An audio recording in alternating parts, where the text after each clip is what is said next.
नमस्कार मित्रांनो, big boss Marathi season number 6 या बहुचर्चित सीझनचा विजेता आतापर्यंत तुम्हाला कळाला असेल. कोण झाले बिग बॉस मराठी सीझन 6 चा विजेता ते तुम्हाला मी सांगणारच आहे. त्या अगोदर एलिमिनेशन कशा प्रकारे झाले ते तुम्हाला मी सांगतो.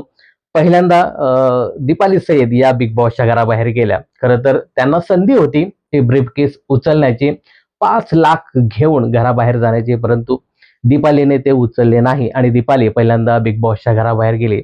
त्यानंतर एक शॉकिंग असं एलिमिनेशन झालं, ते म्हणजे अनुश्री मानेचं.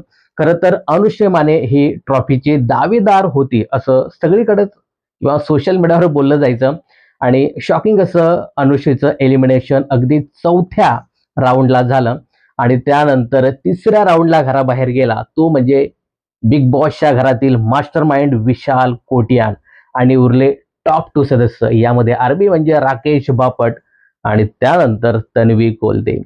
तर मित्रांनो, बिग बॉस मराठी सीझन 6 ची विनर झाली ती म्हणजे तन्वी कोलते.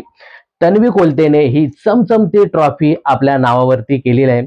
तर मित्रांनो, या बहुचर्चित सीझनची विजेती ठरली ती म्हणजे तन्वी कोलते.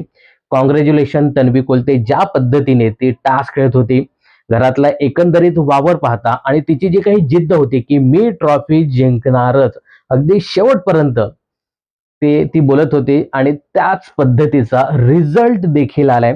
आणि मित्रांनो, तन्वी कोलते झाले big boss Marathi season number 6 ची विजेती. तर तन्वीच्या या विजयाबद्दल तुम्हाला काय सांगायचं हे कमेंट्स करून नक्की सांगा. बिग बॉस आणि मनोरंजन क्षेत्रातील अशाच फिल्मी अपडेट जाणून घेण्यासाठी चॅनल जर सबस्क्राईब केलं नसेल तर जरूर करा.